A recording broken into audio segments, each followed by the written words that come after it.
carburetor has been out since 10 days. Original carburetor, stock carburetor that was rebuilt by the shop owner. We took it over and he kept it there for 10 days and it never got touched and no one did any repairs to it. I ended up taking it back. This is the old one and this is the electric chalk. It might be a good carburetor, but at the same time we had several leak issues here and this is where it was leaking, right under here. Now I have a good view on this.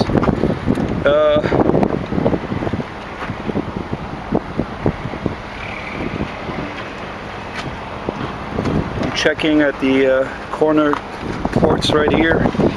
Yeah, so here it is. This is where we have the leak from.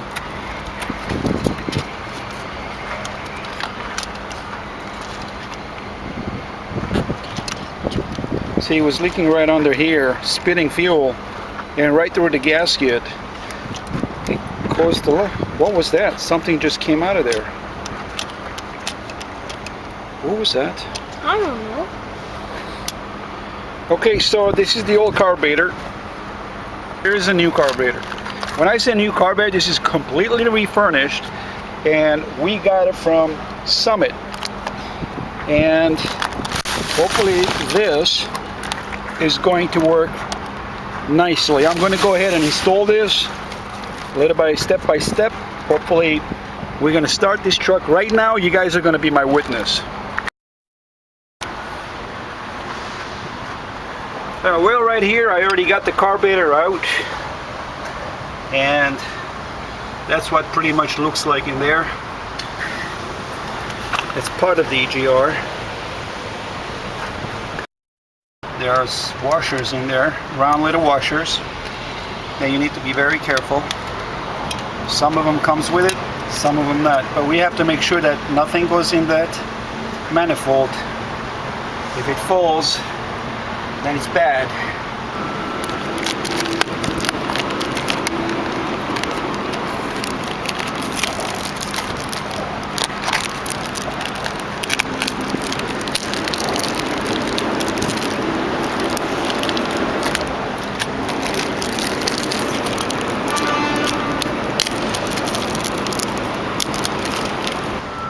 Alright, I had to remove this. With this new refurnished carburetor, this didn't came along with it. So I had to get it out from the old one, put it back here. So basically it's just a throttle control, controls the throttle from not going any further from beyond that point. So I also discovered that piece of tube that came out was an extra one. So it did kind of confuse me.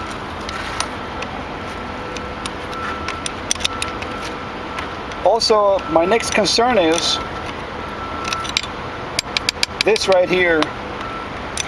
That one that I got is a different one than this one. But my assumption is it's the same thing. It does the same role.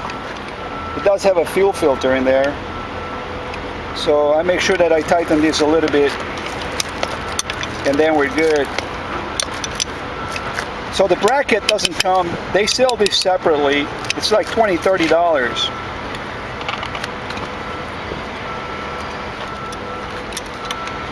But on the other hand, it's always good to keep your old one back and then you send away and get your core charge. If you save the older one, it helps you see the parts. Right. So coming back to this old one, this is what I'm talking about. Talking about this right here. There's a filter in there, where the fuel travels right through here. I think there's a filter now here. The new one also has it, but I don't have the connector here. So I'm going to have to remove that one and put it in this one. But I think it is the same width. Yep, that's what it is. It's the same width inside where the fuel travels. So let's get to work and I'll start removing these. Right. And here we go, nice and careful. Then there's the filter. And we got a clean fuel. actually. It's a little bit clogged, I think, right there. But I'm going to go ahead and clean it. There's a little thing there. So now I'm going to move this one out of here and then put this one here, because here I'm able to put the hose. This sprinkle is right on the car right now.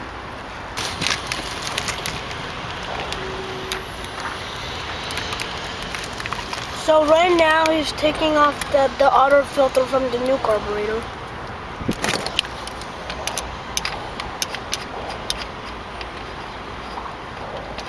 Maybe we can use this filter For the outer one. Hold on. Oh. What's wrong? Here's this. Actually, you know, I could have probably got a female screwed in here with a little hose sticking out, and then I could have put the rubber hose. But now that we got this out, and that's the actual filter. And what we got in here is a piece of washer. This is the actual filter, if you ask me. This is the real one. So I guess they did a cheap rebuilding on my carburetor. So I guess if you don't get your hands in it and find yourself out about it, you'll never know it. So we have this filter here, right? I'm going to carefully put this, keep the camera steady, son. Yeah, I know. And what I'm going to do is I'm going to take out this filter here.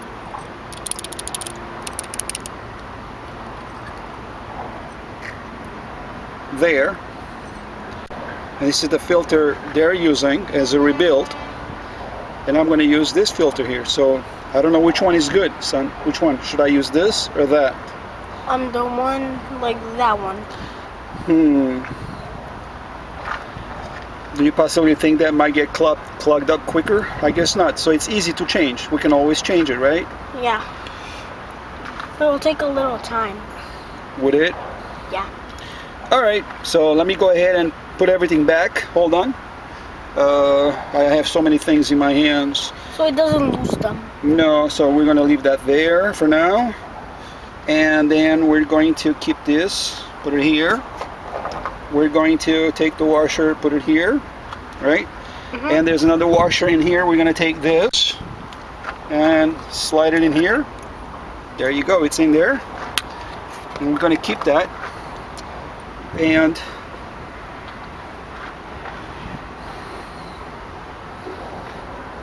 we're going to put this here. Does it fit? Was it like this or was it like this? I have no idea. Which way was I holding? Like this? Or was I holding like this?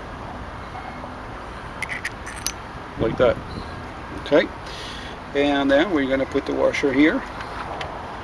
Then we're going to screw it in here.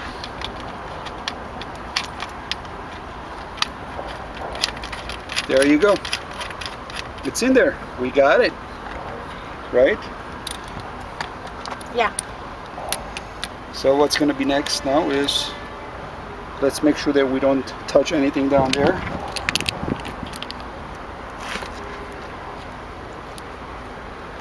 And here's the old carburetor.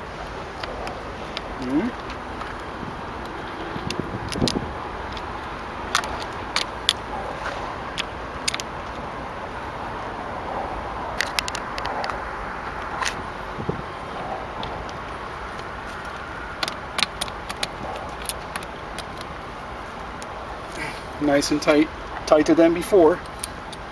So here now, we have the center of the carburetor. What? Yeah, this is the center. This is the throttle control stopper. And we have our gasket. Here it is. What does that do? It's a gasket that keeps it nice and tight and leak-proof. Now, according to our new gasket, this one says top front, but we don't have any marks here. So my assumption is that there's a groove here, there's a little cut, and the cut matches to this one right here. We have a cut there. So I'm assuming this is going to go like so. It's a match. Let's take a look.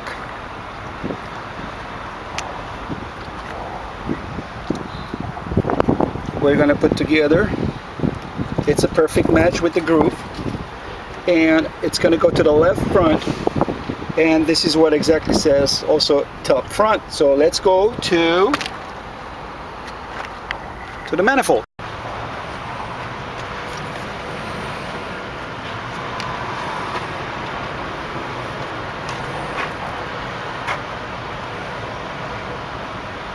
Okay, So here we have the whole engine, and we have the thing put on where it's supposed to be.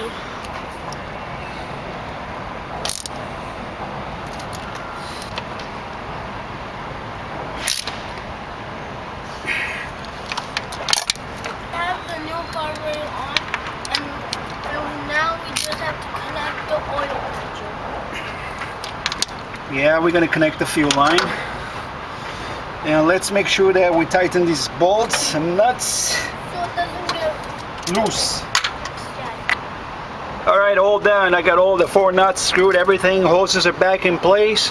And we're gonna tighten the screw for that fuel line. For the last part, Tighten the clamp around the hose. We'll make it nice and tight. Nothing will leak. And hopefully, we're gonna have a good start on this. Okay, let's keep our fingers crossed. The moment of truth, finally everything is assembled, and thanks to my boy here, kept me company all the way through, and he gave me ideas. I mean, for that kid, I tell you, he is brilliant. now he's gonna let me start it. No, dad's gonna do this. I'm gonna do this. All right, this is moment of truth. I don't have battery left. That's gonna crank this up, and let's see what it's gonna be like. Woo! This is good. We're not getting any white smoke in the back. She's running clean. I think this is the wisest, the smartest move I ever made. High five, son. It'll be better if Good you job. start Good it. job. Let's go inside and take a look what it looks like. So here we are, the whole engine running, and it started, and we put the new carburetor that's under that white thing over there, that silver engine. The filter, air filter. Yep, did you hear that? We all done, guys. So a basic carburetor just picked up off the Summit Racing, summitracing.com, and I put it on everything on my own, and I had no idea how to do it, but I did it a step out of the way, and I had a good support. My little boy here kept me company all the way through. Well, that was a good lesson for him too. But in overall, finalizing this whole assembling a carburetor on this engine. As you can see, it runs a lot smoother, a lot cleaner, and it's got an excellent throttle system. That's it, folks. Thank you for watching. Please don't forget to subscribe. Until then, we'll meet again.